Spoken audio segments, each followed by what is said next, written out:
Meus irmãos, a paz do Senhor, que Deus abençoe. Queria fazer uma pergunta para vocês. Olha só, afinal de contas, o Filho do Homem tem poder para perdoar pecado? Ou é melhor ele falar o seguinte: levanta, toma a tua cama e anda? Paz do Senhor, irmãos, hoje nós estaremos meditando em Mateus capítulo 9. E aqui Mateus continua relatando mais alguns milagres do Senhor. Nós iremos estudar o paralítico de Cafarnaum, a vocação de Mateus, nós vamos falar sobre o jejum, nós vamos falar também sobre a cura da mulher que tinha um fluxo de sangue e a cura de 2 cegos e 1 mudo. Jesus faz milagres, irmãos. Como é bom falar, como é bom lembrar, como é bom saber que nós temos Deus que cuida de nós. Pois bem, o início do capítulo 9 vai falar sobre a cura de um paralítico. Então Jesus, ele passou para outra margem e lhe trouxeram um paralítico. E Jesus, vendo a fé deles, disse ao paralítico: filho, tem bom ânimo, perdoados estão os teus pecados. Porém, no meio daquela multidão que estava acompanhando Jesus, existiam alguns escribas e fariseus. Eles começaram a murmurar, falando assim: quem é este homem que perdoa pecado? Isso é blasfêmia. Quem é essa pessoa? Essa pessoa não tem poder para perdoar pecado. Apenas Deus pode perdoar pecados. E Jesus, sabendo do coração dessas pessoas, falaram bem assim: por que vocês ficam assim, questionando? Para vocês saberem que o Filho do Homem tem poder para perdoar pecados. O Senhor disse bem assim: olha, filho, levanta, toma a tua cama e anda. Glória a Deus. Naquele mesmo momento, Jesus, ele curou a paralisia que acometia aquele paralítico. E é interessante como é que o Senhor vai desdobrando a palavra dele, porque a palavra de Deus ela é viva. Vocês vão ver eu falando isso constantemente, porque a palavra de Deus ela é viva e eficaz. Ela por si só, ela se manifesta e ela fala aos nossos corações.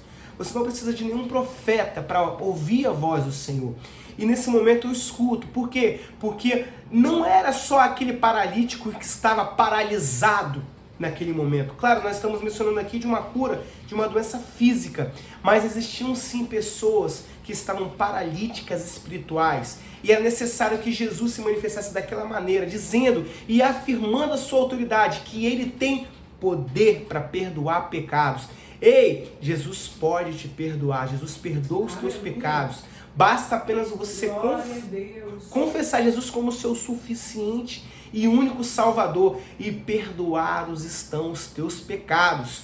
Jesus quer, além de curar você da sua paralisia, talvez seja uma paralisia física ou uma paralisia espiritual, Jesus também quer perdoar os teus pecados. Aleluia. No versículo 9 ao versículo 13, vai falar sobre a vocação de Mateus e o chamado que Jesus faz a Mateus. Mateus era cobrador de impostos. Mateus, ele fazia parte de um grupo social que, à época, era um grupo desprezado, um grupo rejeitado. E Jesus não fez acepções de pessoas, Jesus não faz acepção de pessoas. Não interessa qual grupo social que você faz parte. Jesus te chama, vem, segue-me. Aleluia. E o Senhor, ele vai se mostrar, vai se revelar a você, e tenho certeza que você terá um encontro com o Senhor e terá a tua vida transformada. Aleluia. Do versículo 14 ao versículo 17, Jesus vai falar sobre o jejum, e aí você percebe que há um questionamento sobre os discípulos de João e os discípulos de Jesus. Os discípulos de João falaram bem assim: mas por que nós jejuamos e vocês que são discípulos de Jesus não? E Jesus responde o seguinte: olha, não há necessidade de jejuar quando o noivo, quando o dono da festa, quando a pessoa principal ela está presente, quando o Deus encarnado se faz presente. Não há necessidade, porque quando o Senhor está presente, é momento de alegria. Mas sim, haverá momentos sim que há, e esses momentos são hoje, irmãos. Hoje há uma necessidade de nós buscarmos o jejum para matarmos a nossa carne e aflorarmos a nossa espiritualidade. Há uma necessidade porque nós vivemos em momentos difíceis, momentos que somos atacados constantemente de forma espiritual, e tende, quando o nosso espírito está fraco, a carne tende a prevalecer, a sobressair. Então é por isso que nós devemos sim não abandonar a prática do jejum. Pelo contrário, nós devemos sim reforçar. Do versículo 18 ao versículo 26, nós vamos ver a cura da mulher que tinha um fluxo de sangue. E é interessante que o versículo 20 fala o seguinte: e eis que uma mulher que havia já 12 anos padecia de um fluxo de sangue, e chegando por detrás dele, tocou a orla de suas vestes. Engraçado que nós vimos que no leproso que Jesus estendeu a mão, ele curou as vestes. E aqui no caso, a mulher com fluxo de sangue, ela tocou no Senhor. Irmãos, basta apenas um toque no Senhor para Deus ele entrar com providência na sua necessidade. E isso não é clichê, isso é verdade. A Bíblia não é uma historinha de conto de fadas. Ela aconteceu. Jesus esteve aqui na terra. Jesus mudou a história, tá? E Jesus, ele opera sinais e maravilhas, ele opera milagres. E essa mulher que tinha um fluxo de sangue durante 12 anos, ela teve a sua saúde restaurada. Muitas pessoas enfrentam esse tipo de situação. Muitas pessoas estão com problemas sérios durante anos, até se depararem com o médico dos médicos. Talvez o seu problema não tenha jeito para a medicina. E aqui vai relatar que ela havia gastado todas as suas finanças com os médicos, mas não teve solução. Mas para Jesus há solução, aleluia. Para Jesus ele pode sim transformar a sua vida, ele pode curar sim o seu problema, seja o mais grave que for. Nós fazemos parte de uma igreja que nós presenciamos cura de câncer, cura de doenças terríveis, e nós vemos que o Senhor tem poder para curar. Por fim, Jesus cura. Do versículo 27 ao versículo 34, Jesus vai curar 2 cegos e um mudo. E o versículo 29 vai falar o seguinte, olha, vamos ler o 28. E quando chegou a casa, os cegos se aproximaram dele e Jesus disse-lhes: crede vós que eu possa fazer isso? Disseram-lhe eles: sim, Senhor. E tocou então os olhos deles, dizendo: seja-vos feito segundo a vossa fé. É interessante que esse versículo que Jesus toca, mas aqui ele traz uma condição: seja feito segundo a vossa fé. Olha a condição aqui. Irmãos, nós somos tão pequenininhos, nós vamos ler lá na frente dos evangelhos, que um pai de endemoniado, ele leva o endemoniado a Jesus, né? Já estou dando spoiler, Suna, já dos próximos capítulos. Mas Jesus indaga esse pai: olha, se creres, verás a glória de Deus.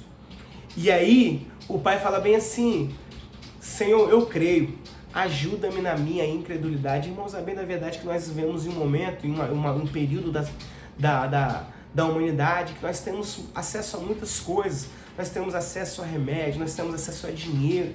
Eu sei que tem muitas pessoas que passam dificuldades, mas mesmo assim nós temos acesso ao médico. Muitas pessoas têm dificuldade com o médico, mas mesmo assim, hoje nós vivemos uma época de facilidades. E isso acaba fazendo com que a nossa fé seja diminuída.